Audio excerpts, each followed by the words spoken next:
Hello, everybody. Welcome back to Talking Brazil Ball. We're back. George, we're back for another episode. Another match week of Brazilian football has occurred. How are you doing this afternoon? Yeah, well, we're here, aren't we, James? It's like you said, it feels like a while ago since we did the last one. I think it was it a week? Was it Wednesday we did the last one? But yeah, I'm okay, like you said, another week goes by, another game week. The fixtures now settle down a little bit into sign of like one game week a week. So we're back to sort of a little bit of normality, really. But how are you doing? The weather has been a bit Brazilian as well, hasn't it, the last couple of days? Yeah, I think you said the same thing last week. So you'll have to think of a new place for the weather to be like. Yeah, it's been like Yorkshire weather. Although actually I've been down south the last couple of days. So yeah, enjoying the weather over that way. It's been really nice down there, and yeah, catching a bit of a Brazilian tan, I think, at some places. So wow, yeah, pretty good. Enjoyed the footy. I think it's nice having just one game week because you can kind of fall back on what happened and remember what went on a bit better, and it's a bit more manageable for us, isn't it? And it was all on the weekend. It wasn't splayed out Friday, Saturday, Sunday, Monday, Tuesday. It was pretty much up. Well, it was all just Saturday and Sunday, wasn't it? So proper traditional for me, a football weekend, and plenty to get our teeth into. 10 games again. Obviously, we'll touch on the 2 games of the week, but plenty to talk about this time again. Not as many managerial changes, but there's still there's always stuff to go into, isn't there? Yeah, of course, James. There's always things to go on, and I think the awards that we've given out this week again touch on quite a few different teams. So we'll get to most of the games, most of those 10 games. I would have said we'll cover them in some way, shape, or form in this episode. So yeah, looking forward to it. Yeah, we will. We always try to get as many in as possible, and there are a couple of duplicates, I think, this time, but we'll be able to touch on a few of the others because there are plenty of interesting results and a couple of real shock results, actually, weren't there, George? So yeah. Before we go any further with delving into the games of the week and stuff, let's do a bit of a roundup of those games. Like we said, I don't remember if there was a few games after we did the show last week or whether it was just... There was, yes, there was. Yeah, I thought there was a couple. Quite a few, actually. There was 7 games. Oh, flipping out. Well, there you go. Well, what we just said, completely forget what we just said about one match week. We did it on Wednesday, didn't we, before the Wednesday fixtures, because Wednesday fixtures last week were late on in the evening time, weren't they? So, yeah. I think there's been, 17 games since we last... Yeah, that's right. Well, yeah, James, so that just shows, doesn't it? We're absolutely out of the loop, and there was some enormous results in that, including a huge win for Fluminense as well. So that's absolutely right, George. So you round up those 7 and then obviously touch on the ones that we are going to be doing this evening. Yep, no bother. It would be my pleasure, James. So it started on Wednesday, the 24th of July. Criciúma 1, Fortaleza 1, Cruzeiro 2, Juventude 0, Sao Paulo 2, Botafogo 2. Thursday, Vitória 1, Flamengo 2, Atletico Gio 1, Bahia 1. And like you said, James, a massive result for Flu, 1-0 winners over Palmeiras. Into Friday then, Corinthians 2, Grêmio 2. Then Saturday then, the game week that we're focusing on, like you said, James, in this episode. Juventude 1, Criciúma 2, Palmeiras 0, Vitória 2, which was crazy. Bahia 1, Inter 1, Botafogo 0, Cruzeiro 3. Fortaleza 1, Sao Paulo 0, RB Bragantino 0, Fluminense 1, Flamengo 2, Gio 0, Galo 2, Corinthians 1, Cuiabá 1, Atletico Paranaense 2, and Grêmio 1, Vasco 0. Yeah, like you said, like you rounded up there, a couple of brilliant results for Flu, and we're going to touch on that in a bit more detail as we go on. But first, George, let's come to the games of the round. So as usual, we picked our own games of the round, and again, for the second week in a row, you picked the one that I was going to pick, for good reasons, I think. Fortaleza against Sao Paulo. But it turned out to be a little bit of a damp kind of squib, as it does often seem to be when we pick the game week. So I don't know whether we're just bad at picking them, or well, that must be it. Really, there's no other reason, is there? But what did you see of this one? I mean, it finished Fortaleza 1, Sao Paulo 0. Like you said, it was the battle of the triangular kind of badges. What were your takeaways from this? Obviously, another massive win for Fortaleza, and they keep rolling on, don't they? Yeah, look, James, obviously we spoke, like you said, we never really touched on Fortaleza throughout the whole pod. I think we looked at Sao Paulo quite a little bit, but they're on great form, like you said, unbelievable form of Fortaleza. They're now, I think they're now six unbeaten. That was only one draw in that sequence of results, which was the 1-1 draw with Krishuma last midweek. So they're really, really into the top four now. But like you said, this game in particular, it was poor. Yeah, it was a poor game. It was quite even between the two sides. In fact, only 3 shots on target the whole game between the two sides. So that just shows you Sao Paulo had the better of it. Although Fortaleza had the more sort of attacking threat, really. If you look at XG, at Fortaleza 1.33 to Sao Paulo's 0.61. But they only had 37% possession, did Fortaleza. Basically, it was an early goal. It was a penalty from Kaiser, the left winger, Renato Kaiser. He's actually on loan from Krishuma, James. 5th minute penalty, well taken, well placed. And then I think from what I understand, it was Sao Paulo just threw everything at it, even the kitchen sink, as they say, and just, Fortaleza stood tall and didn't let them in.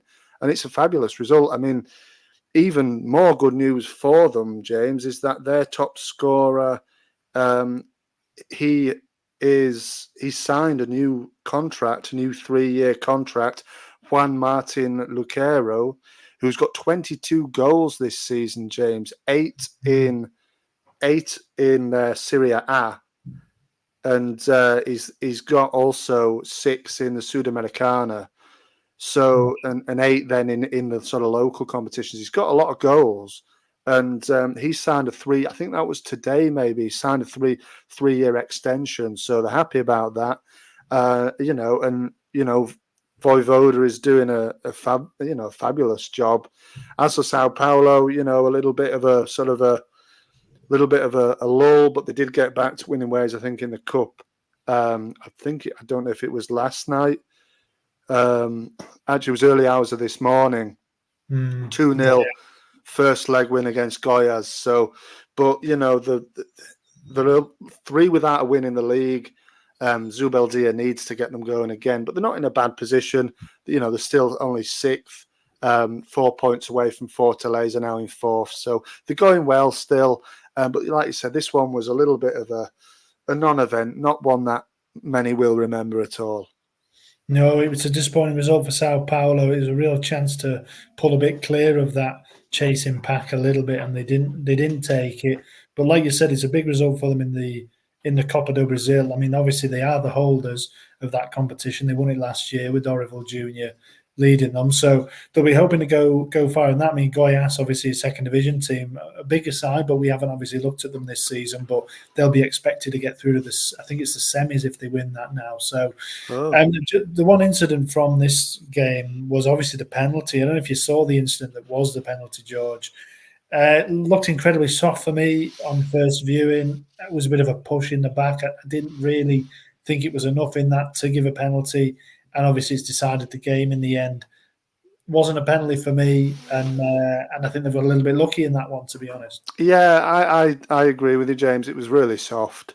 It was really, really soft, and obviously it was early knock-ins of the match, and it's ended up costing Sao Paulo in the end. I didn't actually read what Zubeldia said, but I imagine he was probably still having to go at the referee. Seems like that sort, to be honest. So, what can you do? Sometimes these referee decisions just go against you, and when they're in form, luck sometimes goes for you. And they don't play till Tuesday now, so they've got nearly a week off. I think the players did go on sort of a little mini break after this win, I think they were back in training today as of recording. So they're getting ready for Cruzeiro on which is a big game. The 4th against 5th, that one, James.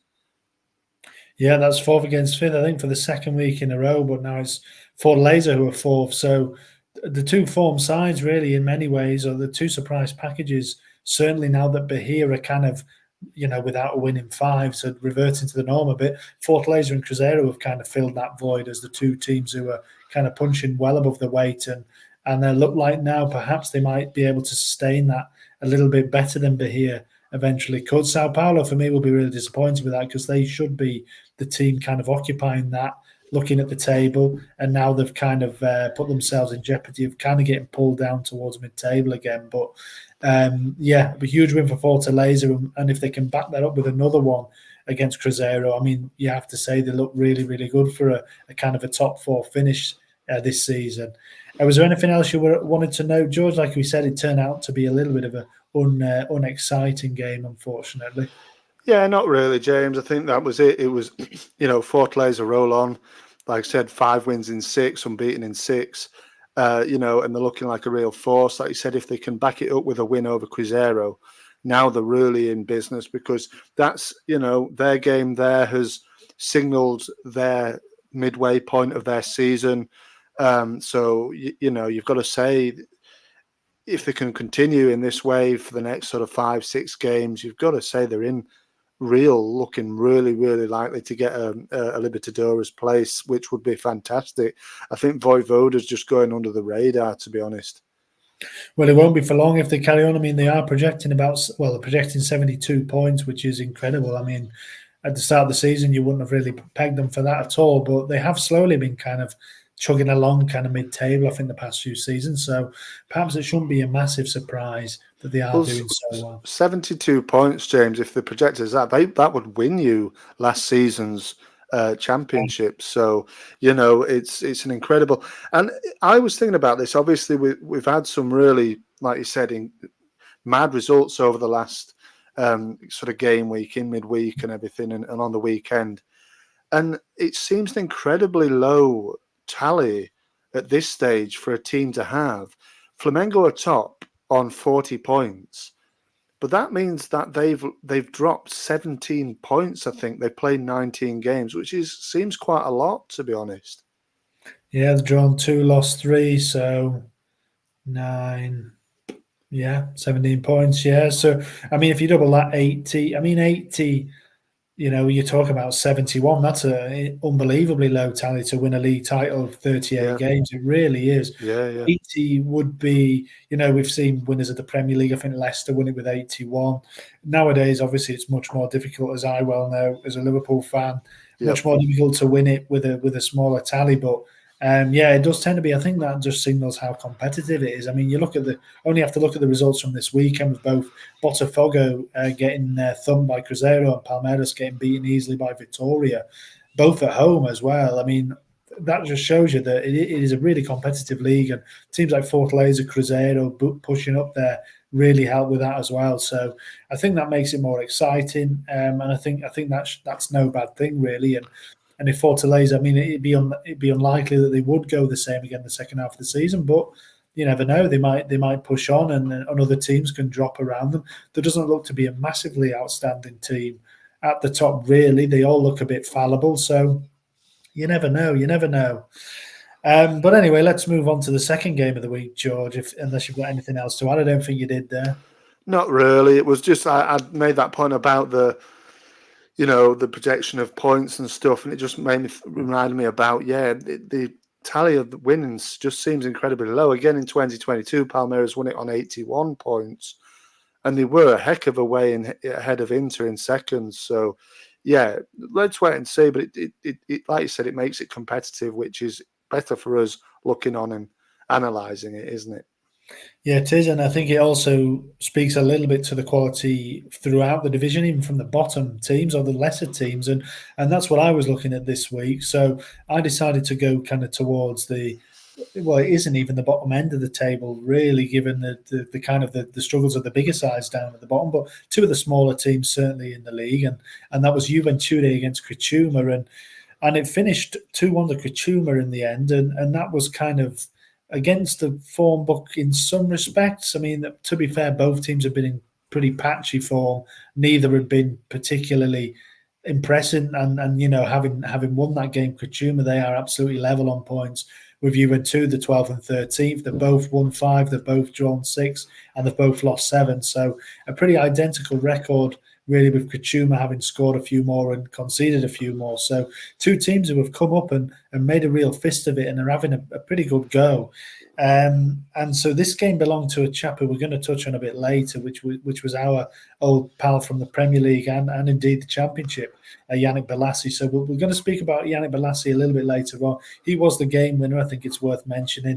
He got both the goals for Kachuma, either side of a deflected effort for Oyama, a Juventude player. Our mate Jean Carlos was involved, George. He was trying it on again from range. I saw him have a shot from miles out, must have been 40 yards, try to win the goal of the round again after being away for most of the season so far. Keeper saved it easily, so no joy for Jean Carlos. But yeah, Juventude just kind of dipping along. Really, they don't look in massive danger of going down, but the teams below them are starting to pick up points quite readily now. Gremio, Corinthians, Fluminense all have improved, so they will probably be looking over the shoulder a little bit. They haven't won in 4 games now. Obviously, we know that they've got a new coach. Listeners of last week will remember that the manager who had been guiding them to a pretty decent season so far, Roger Mercado, has gone to Inter. So jumped ship, and they've brought in Jair Ventura, who was sacked by Atletico Gio earlier in July. I don't think he was out of a job very long, Jair Ventura. But he might be out of one again pretty soon, I would say, George, because he's 3 games, 2 defeats, only 1 goal scored. He's not really hit the ground running, and we know that can spell real trouble in Brazil. So after this game, he said there's no use finding villains and culprits. We have to make adjustments, and it will be worked on internally. So there's no real massive need to panic, I don't feel like, for Juventude. Obviously, it went against the plan, losing Mercado. They would have obviously preferred to keep him. But there's no real need to panic. I feel like if they panic and show Ventura the door, you're looking for a new manager and who will probably have one eye on a relegation, perhaps, and you're not going to be able to attract the kind of manager who you'd maybe want. So I urge them to be careful with that. I think they've got some quality in the squad, as we kind of know. They are still in the Copa do Brazil, which is a massive kind of boost for them. They beat Inter in the last round, so I think I'm right in saying it's the quarterfinal, George. I didn't check that, but I'm pretty sure it is. And they're playing Flu in the quarterfinal this midweek. I think it's tomorrow evening. They play the first leg. So Flu obviously a bit revitalised, but still not perhaps the team that we all thought they would be. So Juventus have a bit of a chance there to maybe to focus on that. But in terms of Kachuma, it was their first win in 6, like I said, but Tenkati, I said the other week, I think that I didn't think he was getting enough praise from us on Talking Brazil Ball and probably from the wider public as well. But, he's been there 3 years in October and he's just kind of keeping them ticking along, making smart signings like Yannick Bolasie. Looking at the game itself on this one, they did have almost 1.68 XG, 3 big chances to Juventude's 1. Juventude at 0.47 XG. So in terms of that respect, it was a pretty convincing win for Kachuma. Juventude seemed to be having a lot of long shots, couldn't really trouble the keeper too much.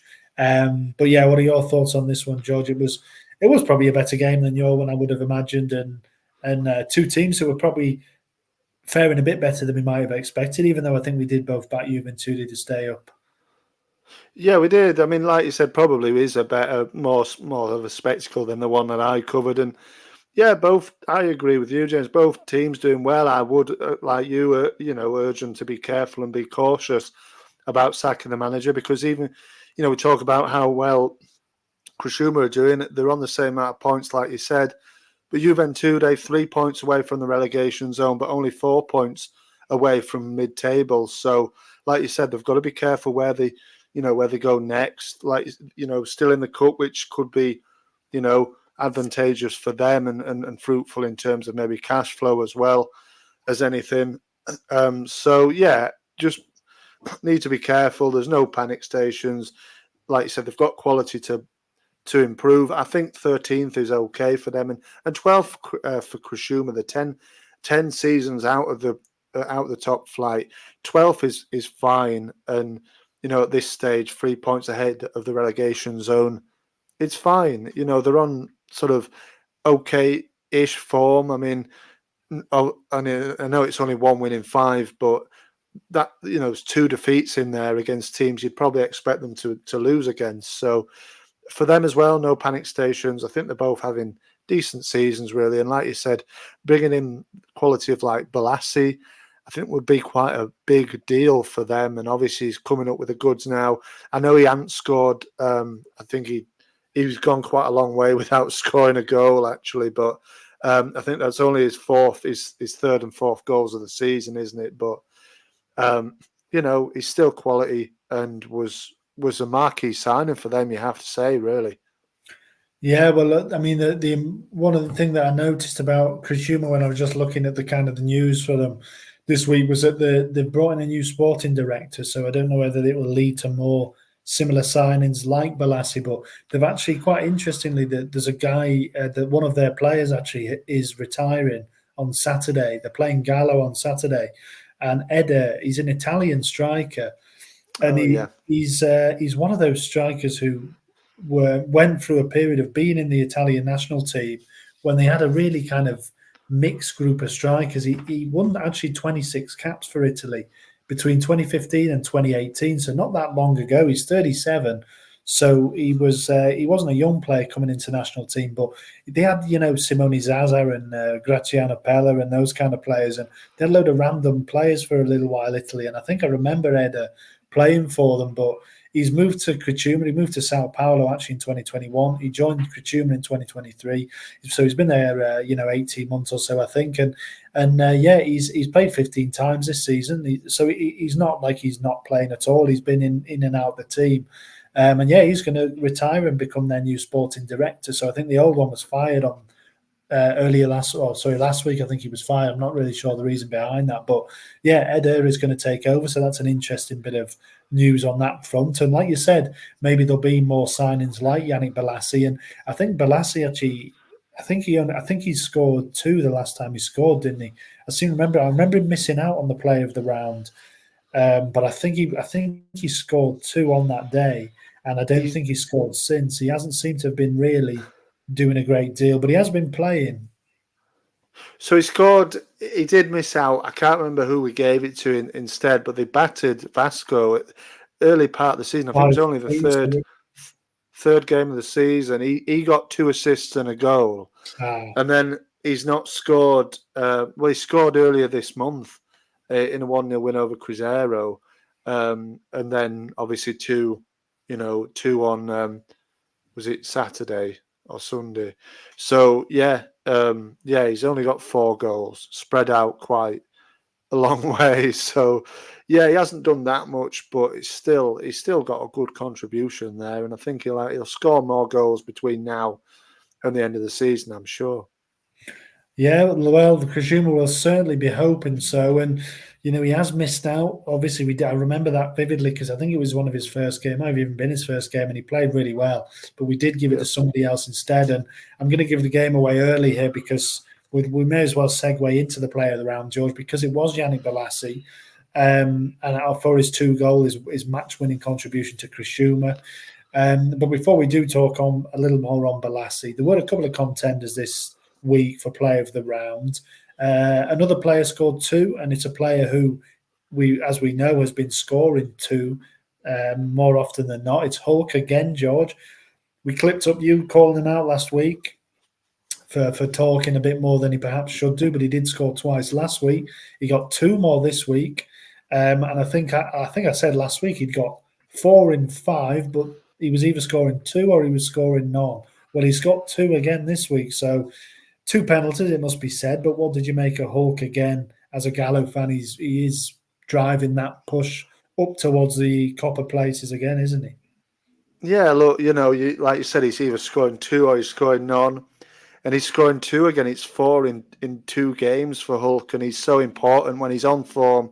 He's so important. I mean, he was close to winning this, but the only reason was they were both penalties, James. And I don't want to downplay the importance of penalties and the sort of technical nature of it, and it's the technique of it. But yeah, they were both penalties, and you back him to score them, don't you? And he's proved me wrong again. I like you said, I did call him out. I said you need to do your talking on the pitch, and he's doing it. He can only score those goals, those penalties, and he did it. It's an important win for Garlo again. So yeah, he was close to it, you must say.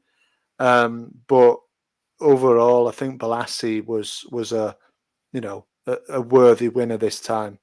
The fella we did pick over him that week, James, just for reference, was Jefferson Severino, who's playing the Venezuelan fella for Botafogo. So he won it over Bolasie, but Hulk won't win it over Bolasie this time, although he did score the same amount of goals as him. Yeah, he also won the first penalty, which was I thought it was debatable. It was a handball from Hulk through the kick. Thought it was a bit unlucky. Second one, it was a good bit of play actually from Hulk. Kind of ran into the channel, beat his man, crossed it for I think it was Paulinho who got fouled. So he kind of had a hand in the creation of the penalties, then stuck him away. So a good performance from him. I also wanted to mention Matheus Pereira, who set up 2 goals for Cruzeiro.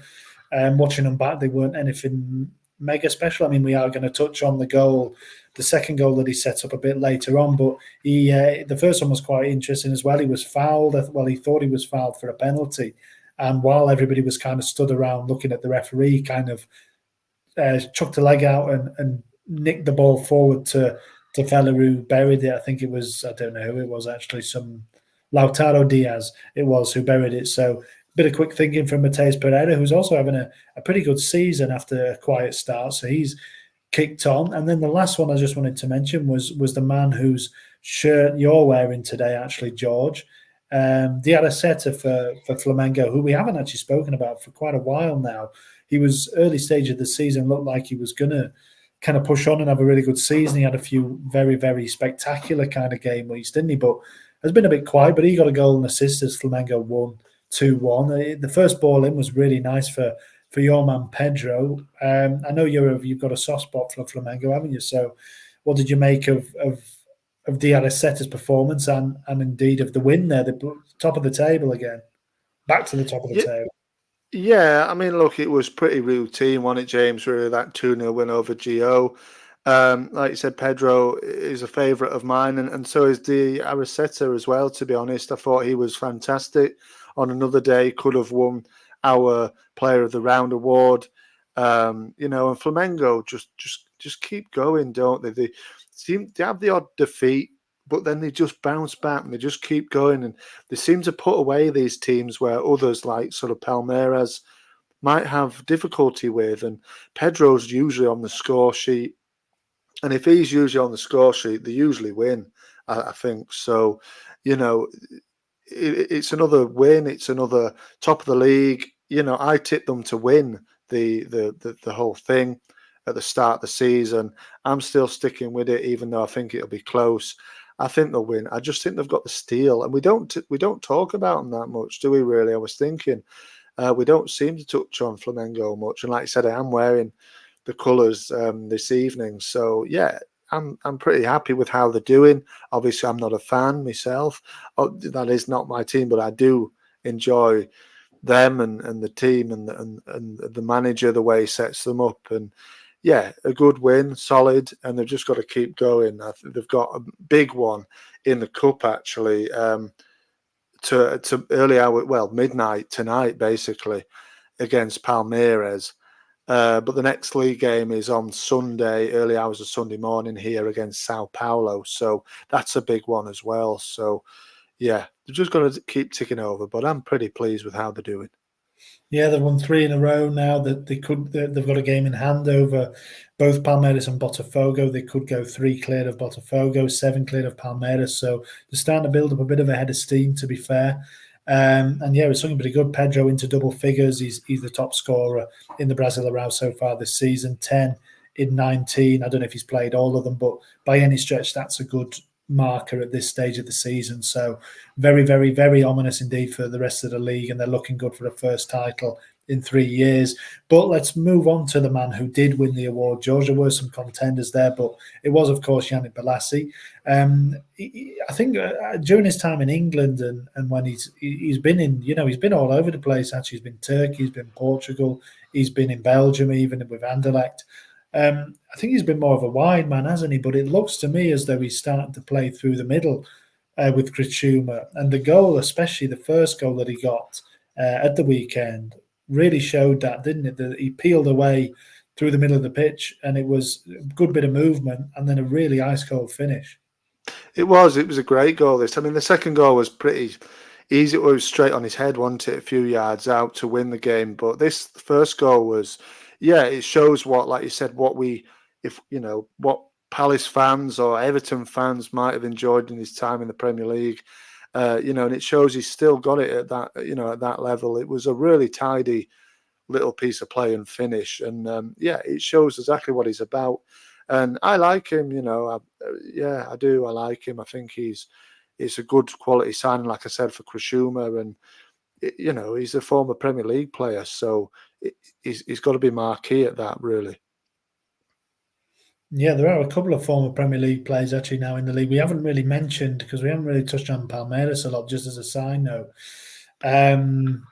But Felipe Anderson is there now. He's made the move there, hasn't he? So he's another one who's one to keep an eye on. I don't think he's really had too much of an impact at the minute, but he's another one who we've seen be in England and have some success in England. But Yannick Bolasie is he grew up in England. He's obviously played a huge amount of time in the Premier League, and he looks to be having a really good time. He's, like I said at the start of the series, he's kind of quite animated on social media, and he's quite, he's always posting something, and there's a funny video of him with some sunglasses on and doing a bit of a piece to camera after the game, and he's just a bit of a character. So it's always good to see those kind of people thriving in the game. We don't see enough of it really anymore in the Premier League. So yeah, good to see him smiling, doing well, and he did a good celebration as well after his. I think it was after the winner. It might have been after the first. No, I think it was after the winner. Like you said, it was a pretty standard header. Nobody picked him up in the middle of the box, but again, it showed that he's playing through the middle really and getting on the end of that kind of stuff. And he did like a synchronized kind of forward roll with his teammate. So it was maybe a nod to the Olympics at the minute, bit of synchronized swimming, bit of a synchronized forward roll on the pitch there. So good to see him enjoying himself. And yeah, like you said, he was robbed of the play of the round a couple of months ago. So we'll give it him this time, and hopefully many more to come. And if he can get on form, then Krishuma have certainly a better chance of staying up, don't they? Yeah, they do, definitely, James. Like you said, he's a colourful character, and that's nice. Like you said, nice to see him doing well. Obviously, came up through the EFL, through the English Football League pyramid. Obviously started at Barnet and made his. I think he was a painter, a decorator, or something. As he grew up in London, and he's an interesting character, and that's good. Like you said, and good to see him enjoying himself. Like you said, he'll be important to Krishuma whether they can now push up the table. I probably do expect them maybe now to stay up, but it's so competitive, and the teams in the relegation zone are now starting to really pick up some vital, like you said earlier, some vital points. So it's going to be tough, but he's going to be having to be scoring a few more goals maybe to affect them and make them rise up the table. But it's a good start for them. It was a good win as well for Krishuma. Yeah, you talk about those teams pushing up below, and there's one team in particular, George, who are really now starting to get on a roll. And once again, we're going to have to break a Brazil ball record here, or a Brazil ball first, because we're going to move on to the young player of the round. And unbelievably, really, we're going to give it to Cauã Elias again. And that's the third in a row. He's got the hat trick, which is pretty special for an 18-year-old. So people who've listened to the last couple of shows will remember we've spoken about Cauã Elias. He's he's Fluminense striker, obviously 18, and he's come on and made a real impact over the last few weeks for Flu. He's got 3 goals in 4 games now, and he got yet another one at the weekend, and it gave them another 1-0 win, George. It's 3 in a row. So once again, he was the difference between a point and 3 for Flu. And even though they're still in the relegation zone, still, I think they're only second bottom, aren't they still, despite those 3 wins, which shows just what a poor situation they were in. Cowher Elias has been, in many ways, the face of this revival. Oh, it has. There's no question about it. Also, though, it has to be said, Thiago Silva, like we spoke about before, has made a real difference. 3 games, 3 clean sheets, all 1-0 wins. He's made a heck of a difference as well. But Cowher Elias has to be up there because he's scoring the goals as well, 3 and 4. That's given them a total of 7 points. So you can't say any more. And there was no other at all any competitors for this week's award. He had to get the hat trick. As soon as I seen him score the goal, I thought, that's it. He's won the hat trick because it was, and it was his first. I think it was his first 90 minutes of the season as well. Only his second start. So the manager has obviously as well seen his importance to put him in from the start. Menezes has obviously made a difference. The leadership and quality of Thiago Silva has no doubt made a difference. But this young lad, Elias, has really come on. And again, James, his goal was nothing special. It was just a long cross in, a deep cross in from the left-hand side. And he just kind of got some body part on it. I don't even know if he kicked it, but it went in from a few yards out. And that's all you need. It won them the game, right before half-time. He seems to score at really important times. Seems to have this knack, and that's only a good thing. And I said to you, didn't I, how long before a big team come in for him? Probably Chelsea are debating a massive bid for him, as we speak. You know what I mean? So it'll be on the phone, 50 million. Yeah, it won't be long. It won't be long, James. Yeah, Bolasie will be on the phone with them saying, "Oh, let's have a big contract and a big transfer." Exactly, where we could pay like £5 million a year or something like that for him. It's crazy the way they do it. But I have to say, I think anytime a young Brazilian player comes through and starts scoring goals for the senior team, you're going to get those links. And I have to be honest, I haven't seen any for Elias. And like you mentioned, the goals, they're not spectacular. They're not something that you can clip up and put on YouTube and everybody goes, oh, wow, this guy's, the next Ronaldinho. He is, but this one he bundled it in. I honestly don't know what he got on it as well. It was a really messy goal. Yeah, but like you say, it's an important time to get a goal. All 3 of his goals have been. The one last week was a bit more, a bit higher difficulty level, but the other one certainly was a tap in that got him the draw against Criciúma.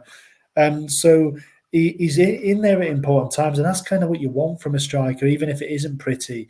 And I think I was reading that maybe part of the reason he hasn't been particularly highly rated is that he has been down the pecking order. He had some disciplinary problems. We spoke about Flu earlier in the season as being a team with players who are, lacking discipline, and Denise didn't seem to be able to get them in order. Well, Elias was part of that group who, I don't know what happened. There was an incident at a hotel. There was something, maybe they broke the curfew or something.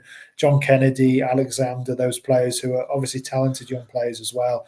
And Elias got caught up in that. So I think he was probably pushed kind of towards the back of the queue. And obviously they've got German Cano. They've got John Kennedy there already, but Cano's been injured.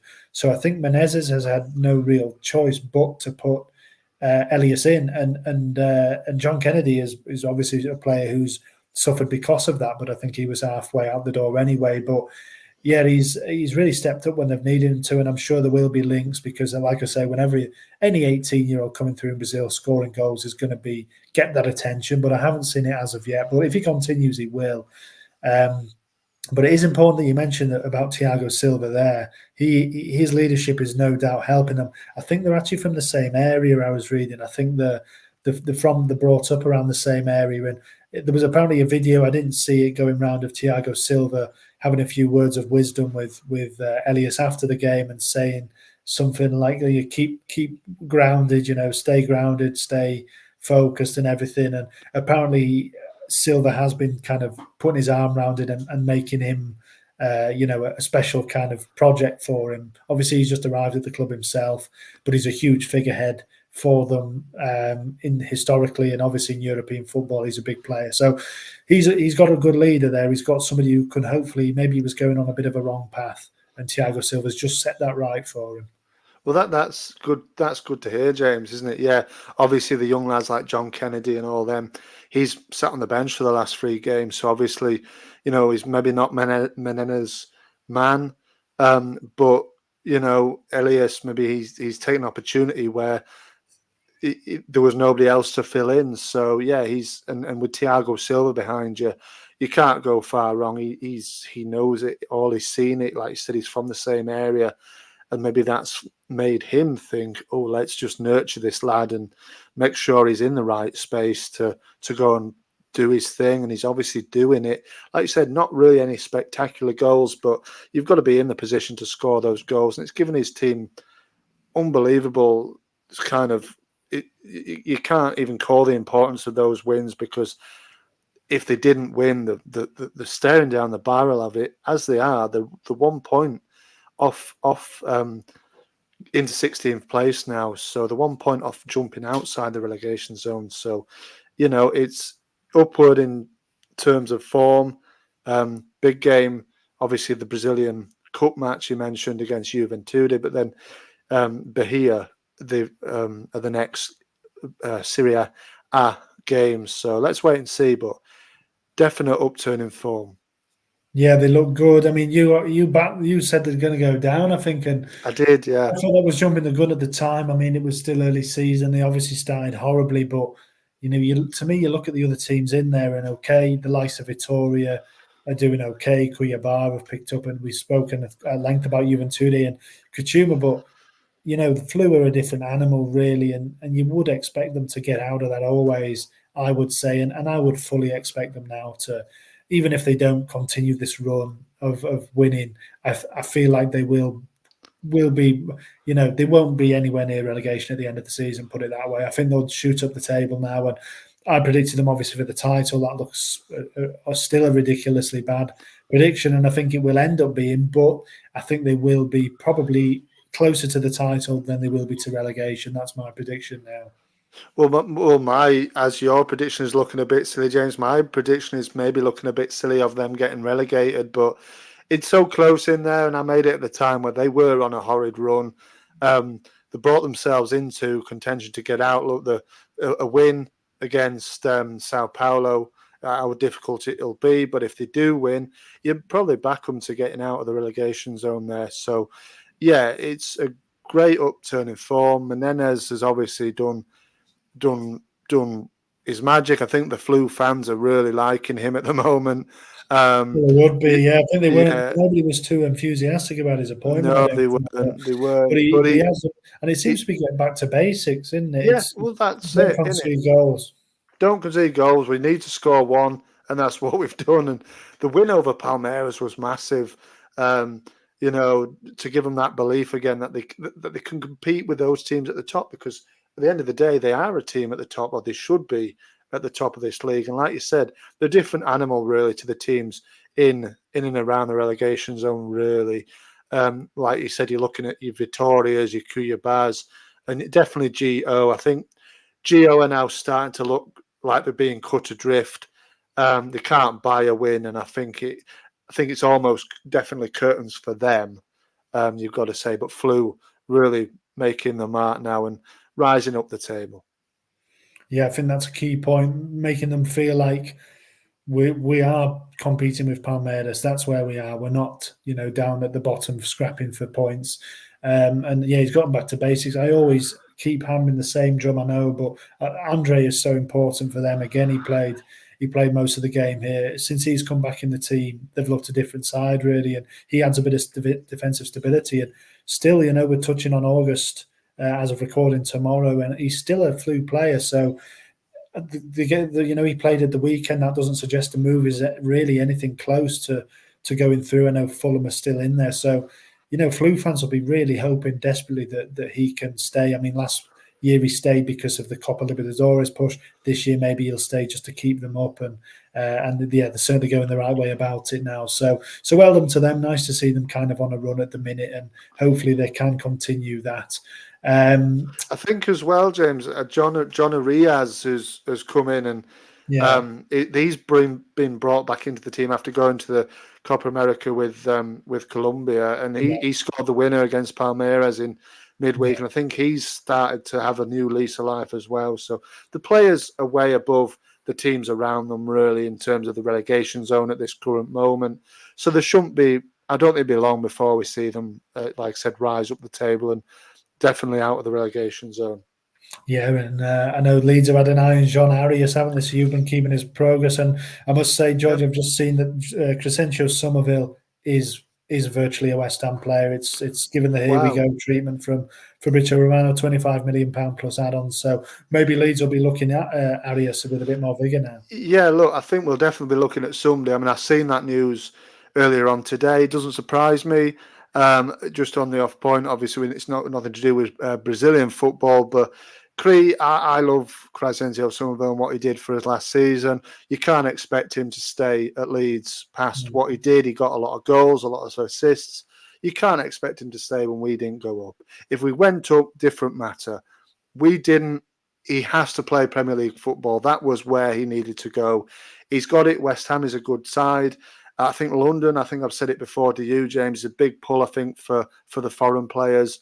So West Ham seems like a good move for him. 25 million plus add-ons. I know a lot of Leeds fans will probably screw with that. I'm fine with it.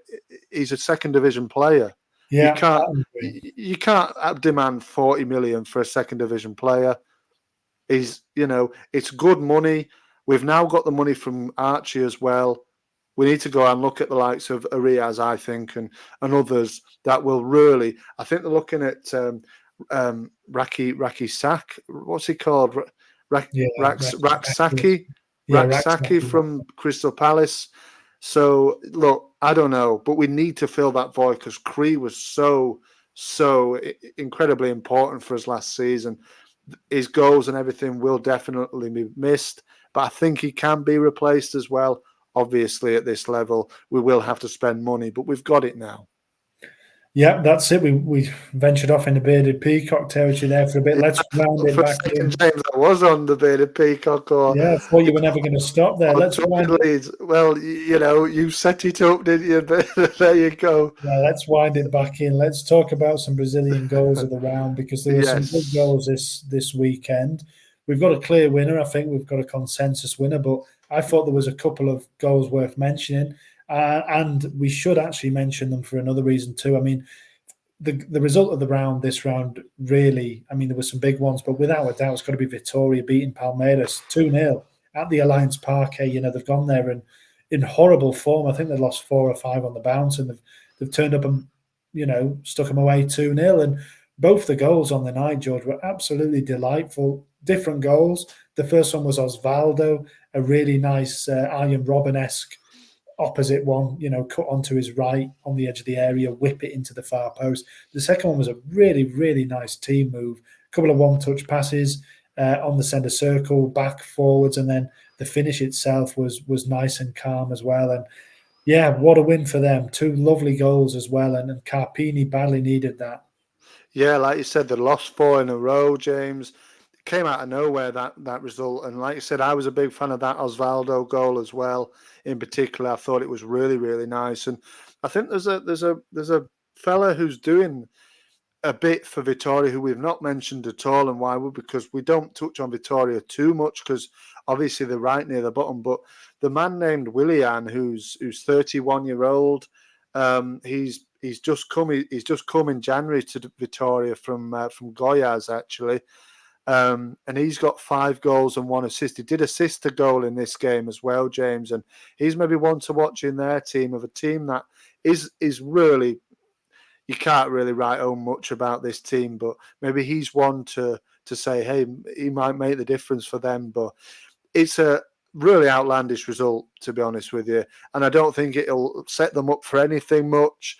It's probably just a standalone, just wow, how did they go and do that? Palmeiras, like I said, seem to have these results in them, whereas the likes of Flamengo would have probably put Vitória away 2-0 at home, maybe, something like that. Whereas Palmeiras seem to struggle to do it. So did Botafogo as well, who got lashed as well, didn't they, on Saturday as well, so which we'll speak about as well. But they don't, and Esteval was back in the team as well. I know he's been injured for a little while, hasn't he? I think he's missed a couple of games, but he was back in the team. Obviously didn't make much of a difference. No pig mask for Ronnie as well, who played the whole match. So disappointment for them. Abel Ferreira just can't seem to, I don't know what it is. It's just, they're a funny side. Yeah, they're having a bit of a funny season. I mean, they have won two championships in a row without, I think, really. I mean, like you said, they dominated the one before. Last year was a bit of a fluke, really. They kind of capitalised on Botafogo collapsing, and there was a few teams in and around them who probably could have won it as well. But yeah, they look maybe like they need a bit of a change. Something needs to perhaps give, but I think they'll give them till the end of the season unless something drastically goes wrong. Well, it's three defeats out of 4, James. All those 3 defeats didn't score a goal. They only scored 2 goals in 4 games, and that was a 2-0 win. That gave them a 2-0 win over Cruzeiro. So, yeah, it just seems to have these runs of bad form, and then they pick up and they'll win like 5 or 6 in a row, and then you think, gosh, they're on incredible form now. They won't be stopped, and then they go and mess it up again. So, yeah, it's a funny season. I don't think they'll be quick to axe him. I think that, like you said, I think they will be patient with him because of what he's done before, really, and see how it goes. But maybe at the end of the season, we'll see a change of management, really. Perhaps, yeah. Let's see what happens with them. Another good goal I like was during the Atletico Paranense game. It was Julimar, who seems to have bagged a couple recently. Nice worked goal. A bit of a 1-2 down the right, pulled it back, finished it off, and they beat who did they beat? Cuiabá, I think it was 2-1. Paranense, who were just kind of going a bit under the radar and not really doing much at the minute. But the goal of the round winner, George, was, like I said, a pretty consensual one. It was Alvaro Barreal, who I feel like might have won an award in the past, but he may not have done. But I feel we've mentioned him for something, for Cruzeiro.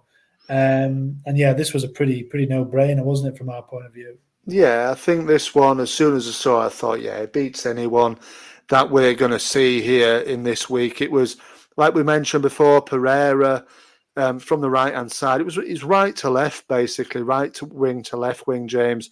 He clipped the ball over, and Barrero's just is just there. He sort of scissor. He's almost like he's really nice technique. Catches it's like a faded volley, and he cuts across the ball on his left. Cuts across it really nicely. Flies into the opposite corner, top corner. He was not going to be beaten that one, and he's got form, James. He's got form. I don't know if you've seen this, but you know the Puskas Award. Oh yeah. No, he was nominated for it last year. Obviously, nice. It's a yearly award, the most aesthetically pleasing goals. I think there's quite a number of nominees. Yeah, I think, but his goal. He's on loan from Cincinnati in the MLS, the American side. The Argentinian fella, only 23 years old. It's coming up to his 24th birthday in a couple of weeks' time. But he won. He got nominated for the Puskas Award. It was a really nice goal. It's probably better than this one. To be honest, it comes a corner kick. It was a American Cup match against a lower league side, and have a look at it, James. Once we've finished here, because it's corner kick, and he's there meeting it on the edge of the box, but it's kind of like there's a defender coming to meet him, and he kind of pulls away from it, but also at the same time gets the volley in, and it flies into the top corner. Goalkeeper's just stood there, and it put them 2-0 up. I think they did eventually win the game. But the actual winner for that particular one last season, I mean, a lot of Leeds fans would say Patrick Bamford should have won, James, for his goal against Peterborough in the FA Cup. Wasn't even nominated. I think Barreiro is the only the fourth, I think, MLS player to be nominated for the Puskas Award in its whole history. But the man who won this, you're also playing in the Brazilian league, funnily enough, James, for Cuiabá, and he's only just signed for them. And he was playing for Botafogo SP in Serie B last season, and that's when he scored the goal. Guilherme Madruga. And this goal was mad. It was like a 25-yard bicycle kick, which went into the top corner. So, yeah, it was a second division Brazilian game. He's now got his move in January to the top flight. 16 appearances so far for Cuiabá this season in all, 6 in the top flight. So, yeah, just a little bit of trivia. But it was a lovely goal, this one, wasn't it? Yeah, fantastic trivia. Obviously, he does have form, so it wasn't a surprise. Shouldn't have been a surprise for anybody to see him lash it really into top bins. It was a lovely goal, but this one, James, was the one he got nominated for was better. Yeah, well, yeah. I mean, this one's not winning any awards, but I don't take the Puskas Awards seriously ever since Mohamed Salah won it for. I think it was 2018. He must have won it for a pretty standard goal against Everton. I mean, I think the Egyptian fan base just got a hold of it and just voted the life out of it, and it was never the best goal in the world that year. But anyway, it's nice to be nominated, isn't it? So well done to Alvaro Barreal. I mean, he didn't win that Puskas Award, but he has won the Talking Brazil Ball goal of the round. So a nice consolation for him anyway. In terms of Cruzeiro, George, I mean, it's worth looking at them, like we said at the top of the show there, really in form, really looking up the table now. And they are actually starting. I mean, I don't know whether this is wise, but I mean, to be fair, I don't think he brought it on. But Fernando Seabra, the manager, was asked about a potential title challenge after this win. Which is fair enough. They've beaten Botafogo, who were top of the table at the time, who had won, I think, 5 in a row as well, who were, obviously title contenders, and they'd smashed them on their own patch 3-0. So perhaps it was a fair question. And he didn't outright dismiss it. He kind of said, look, it's a bit too early to talk about the title, but, if we continue and keep going, then why not? He was basically saying that, which is maybe what you want to hear in a way from a manager rather than running away from the question. But for me, I don't think they're anything like title challengers, but players like Mateus Pereira in form. Obviously, Barreal has some quality. They've also got Cassio. Remember the old Corinthians legend who was kind of pushed out of Corinthians at the start of the season. He's now the goalkeeper for them. He's played the last 4 games. I think he had to be a bit patient, but he looks like he's the number one now, and he's been a difference maker. He was really impressive in this game, and he's been saying, it's important to take kind of everything as it comes, basically. I think he's been thanking Cruzeiro for basically putting the faith back in him to show himself at the top level. I think he's 38, 39. He's a pretty old goalkeeper. But he's a really experienced head, and he can perhaps be somebody who just tips the balance if they are kind of riding the wave a little bit. Yeah, definitely. I mean, the goalkeeper, like you said before, James, and we know if you don't concede goals, you start strong at the back, you're going to have a good chance of winning games of football, aren't you? And Cassio, vastly experienced, obviously, with Corinthians. And like you said, obviously, Cruzeiro has offered him a way out of a difficult situation. I think it came a little bit tetchy, didn't it, with him and Corinthians in the end, which was a shame because he'd been there for so long. But they've given him a lifeline and looking like he's taking it now. And they've won 5 out of 6 games, James. The only defeat was that one we mentioned against Palmeiras. I think Fernando Seabra's doing a really, like Voivoda at Fortaleza. We're interesting to see them come up against each other in this coming week. But he's doing a fabulous job. He's pretty inexperienced for a manager, even though he's 47 now. He's just been installed as their manager in April at the start of the season. So he was briefly there last year in September, and he was most recently managing of RB Bragantino's second team for a few months. So he's relatively inexperienced. He's doing a fantastic job. But like you said, they've got sprinkling of quality here and there, haven't they, as well, which is helping them on the way. It definitely is. Yeah, we'll see how that one goes next week. It looks like a pretty good matchup, that one. So that's the end of the awards, George. That's the kind of the end of the show for the main part. Let's look ahead to what comes next. So like we said there's a couple of big games. Do you want to just run through what we've got to look forward to? I believe that it is only 1 week this week. So there's games Saturday, Sunday, and then there's a random one, which is that Cruzeiro Fortaleza one on the Tuesday morning, isn't there? So just want to let the listeners know what they've got to look forward to before we meet again. Yeah, absolutely, James. It would be a pleasure of mine. So, like you said, it's spread over 3 days, really, this game week. It starts on Saturday, the 3rd of August, with Vitoria facing Cuiabá at 8 p.m. English time.